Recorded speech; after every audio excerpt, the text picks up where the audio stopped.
Itu saya bikin organisasi di kampung. Itu saya bikin. Usia berapa bikin organisasi? Itu kelas 5 SD. Kelas 5 SD. Gimana Pak? Organisasi apa itu kelas 5 SD? Saya agak sulit membayangkan. Iya, kelas 5 SD bikin namanya Kelabang, Kelompok Anak Berkembang. Belum ngomong, sekelas sudah bilang telah meninggal dunia. Oh.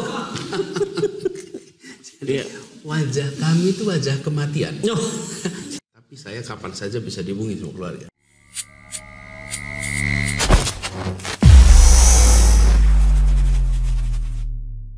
Dan tadinya pertanyaan berikutnya ini nampaknya sih sudah terjawab. Tadinya saya mau bertanya tentang di momen manakah itu Pak Anies mulai tersentuh melihat kondisi bangsa dan kemudian tergerak untuk membenahi ini. Saya harus sudah mulai benahi nih. Kan gini, kalau bocorannya berarti 5 SD saja udah mulai. Iya, tapi gini, saya ini kebetulan tumbuh besar di sebuah rumah yang rumahnya itu penuh dengan aktivisme.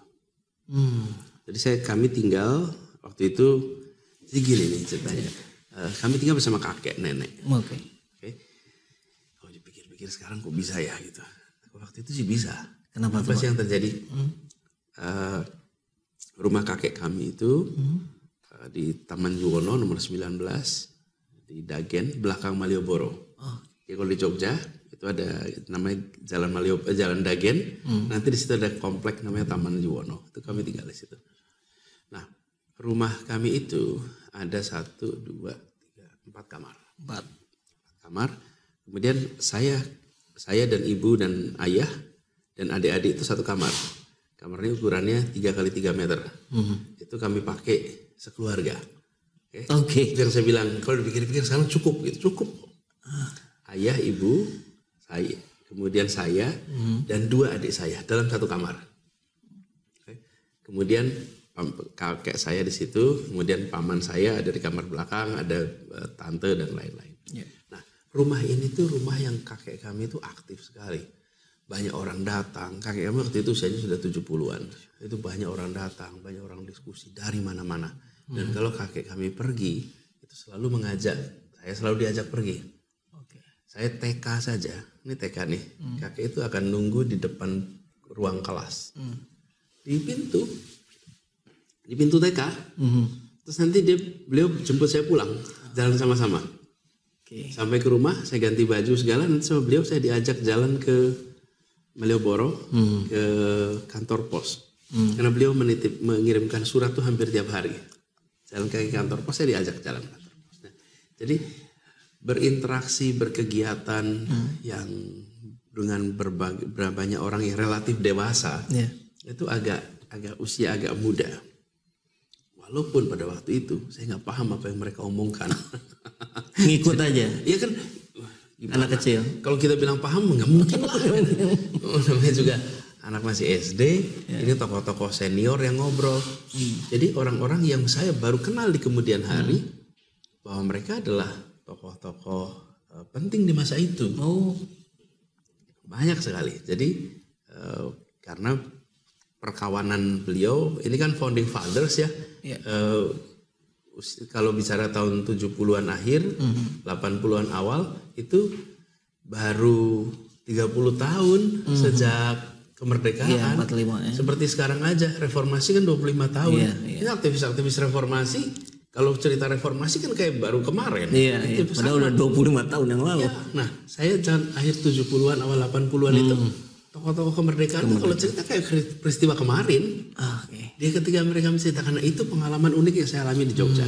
Apa sih yang unik di Jogja pada masa itu? Karena Jogja adalah bekas ibu kota.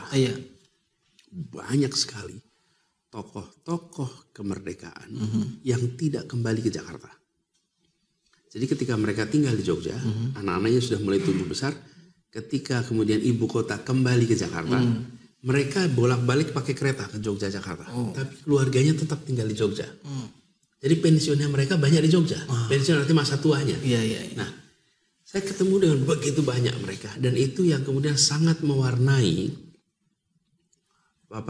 pengalaman saya masa itu. Bayangkan ketika kita berbicara tentang perjuangan Panglima Jenderal Sudirman. di depan kami itu yang ngobrol adalah orang-orang yang dulu ikut jalan kaki dengan Jenderal Sudirman. Pelaku sejarah. Bukan cerita di buku. Ini orang-orang yang cerita. Ini ya dulu perjalanan di sini. Lewatnya ke sini.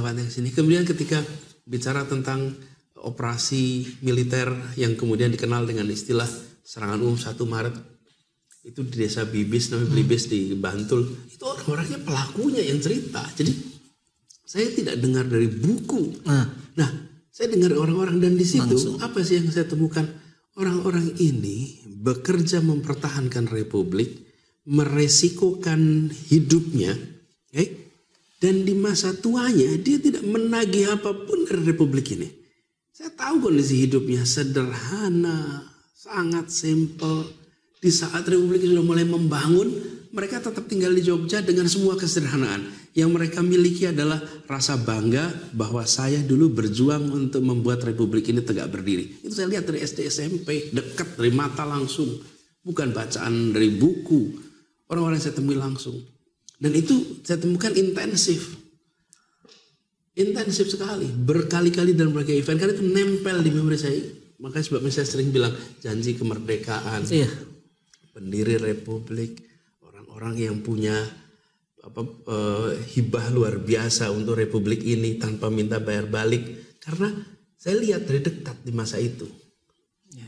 Ini masa SD, SMP, awal SMA. Sudah mulai kuliah banyak mereka sudah wafat. Ketika sudah 90-an itu sudah sedikit. Sudah sedikit, tapi di 70-an, 80-an dan pada masa itu saya dengar cerita langsung dari pelakunya atas peristiwa-peristiwa penting yang terjadi di ibu kota waktu itu. Waktu itu ibu kota di Jogja. Itulah yang kemudian kalau ditanya periode apa yang paling membantu pembentukan, itu adalah periode remaja di Jogja berinteraksi dengan orang-orang yang berjuang untuk republik ini. Bahkan kita kenal namanya Ibu Jenderal Sudirman, Panglima besar. Itu Bu Dirman dengan nenek saya itu bersahabat amat dekat. Sehingga saling kunjungi. Saya antar nenek saya ke rumahnya Bu Dirman. Bu Dirman datang ke rumah kami. Dan ini adalah istri dari Panglima besar Jenderal Sudirman. Yang mereka itu, keluarga-keluarga pejuang itu di Jogja itu normal, Mas. Jadi normal itu maksudnya biasa ketemu. Ini contoh nih. Ya. Ada teman nenek saya namanya Bu Noto. Bu Noto. Terus ini Bu Noto, apa kabar? Saya tuh Bu Noto yang mana? Itu anak kakaknya, ibunya Faridan gitu. Tahu apa Faridan? Faridan M. Noto tuh jalan terkenal di Kota Baru. Anaknya meninggal oleh perang. Ini ibunya. Jadi bayangkan, kita mesti ketemu ibunya tuh. Anaknya belasan tahun meninggal di pertempuran Kota Baru. Jadi di Jogja itu ada pertempuran Kota Baru yang terlibat anak-anak belasan tahun umurnya. Mereka kemudian pada meninggal, ibu-ibunya tuh masih ada, ibunya masih berinteraksi. Dan mereka tuh bercerita dengan terbuka. Bukan dengan kemarahan. Nggak ada kemarahan, nggak ada duka cita, nggak ada, benar bangga. Dan ketika itu sebabnya saya sering berapa kali ketika saya dulu bertugas di Jakarta, saya sampaikan kalau kita memperingati Hari Pahlawan, kita memperingati berhari-hari perjuangan. Ingat, bukan hanya para pahlawan itu, tapi ibu-ibu yang melahirkan pahlawan itu. Kenapa saya kok ketemu kata-kata ibu-ibu yang melahirkan pahlawan? Kok ada pikiran ibu-ibu? Karena saya ini masa kecil saya ini ketemu dengan ibu-ibu yang anaknya itu meninggal, mati, syahid di dalam pertempuran itu. Bahkan kalau di Kota Baru itu ada sebuah masjid namanya Masjid Syuhada. Kenapa dibuat nama Masjid Syuhada? Karena itu di atas lahan yang asalnya makam para syuhada pertempuran Kota Baru. Yang tadi itu. Iya, itu dimakamkan di satu lahan. Kemudian itu makam para syuhada. Karena itulah kemudian ketika dibangun masjid dibuatlah namanya Masjid Syuhada. Nah, saya kebetulan TK-nya di Masjid Syuhada. Jadi TK saya itu di situ tuh. Dulunya bawahnya tuh makam tuh. Di situ. Nah, inilah bentukan awal. Bukan bukan sekedar buku, bukan sekedar keluarga, tapi ada ekosistem di Jogja, UKM di Jogja yang sangat mewarnai. Yeah. Ini merinding saya tadi dari kalimat ceritanya luar biasa. Kang Sony juga merinding. Iya, tapi betul. Masya Allah. Jadi saya merasa bersyukur betul. Dan di dalam perjalanannya, saya karena saya lihat orang-orang pejuang itu apa sih, Mas? Saya ini punya kebiasaan. Ya. Saya ini punya kebiasaan, bukan kebiasaan sebetulnya. Karena dikerjakan berkali-kali jadi kebiasaan. Ya. Kalau ada tokoh meninggal, saya antarkan makam. Saya akan antarkan sampai ke makam. Walaupun saya tidak kenal. Walaupun tidak kenal, saya kira kalau kenal saja.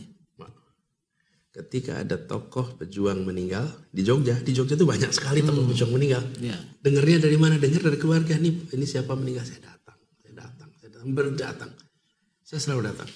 Dan setiap kali saya mendatangi sebuah prosesi takziah itu, di situ kita melihat tanda pahala orang ini. Tanda pahala. Ya, orang yang begitu banyak datang, orang yang begitu banyak mendoakan. Ya. Orang yang semuanya tuh. Sebaik tokoh perjuangan, bahkan saya pernah mengantar wafatnya Ki Ali Maksum di Pondok Kerapia. Itu sebuah proses yang luar biasa. Ini masjid nih Kang. Iya. Ini masjid gitu ya. Kiblatnya ke sana. Orang tuh masuk dari sini, sholat, habis itu keluar lagi kan. Gak bisa lagi balik. Karena antrian di sini itu ratusan ribuan orang yang ngantri. Terus ketika jenazah keluar, jenazahnya itu kayak jalan di atas massa. Karena orangnya pun nggak bisa jalan, saking padatnya. Tangan ke tangan. Saya bilang lihat nih, orang-orang yang amalannya di sini begitu banyak itu terlihat di ujung. Saya bahkan ada yang unik juga. Saya SMA kelas 1 atau baru tahun pertama kuliah. Baru semester 1 kuliah. Pak Sarwo Edi Wibowo meninggal. Ya. Beliau itu orang yang waktu itu menjadi garda terdepan berhadapan dengan komunis. Ya. Kami itu dengar banyak lah cerita tentang beliau. Saya nggak pernah ketemu langsung.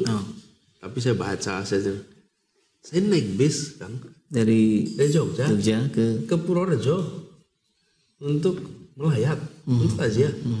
Sampai di sana udah ada pemakaman. Jadi saya melihat pemakaman itu mengantarkan, saya tidak kenal siapapun, tidak ada yang saya kenal di situ. Ketika selesai, lalu ada salah satu teman kakak kelas kuliah saya itu tanya, Nis kamu ngapain tuh di sini? Ya, saya takziah gitu. Yuk pulang sama-sama, terus diajak pulang. Dia anaknya Kolonel Janbi. Janbi itu pendiri Kopassus. Saya ingin ceritakan apa? Itu masa remaja yang berinteraksi urusan-urusan itu sampai saya ini kalau mereka wafat berpulang terpanggil untuk mengantarkan. Saking saya tuh mendengar begitu banyak kisah-kisah perjuangan mereka. Kalau kemudian perjuangan itu di kesadaran Pak Anies yang sudah muncul sejak remaja itu, kemudian berpikir bahwa wah ini turut cara untuk berkontribusinya adalah kan kita tahu bersama Pak Anies ada di ruang pendidikan yang juga sangat kental, kemudian ada politik. Jadi pendidikan dulu atau politik dulu Pak Anies yang kemudian mendasari bahwa ini harus saya lakukan gitu untuk ikut berkontribusi.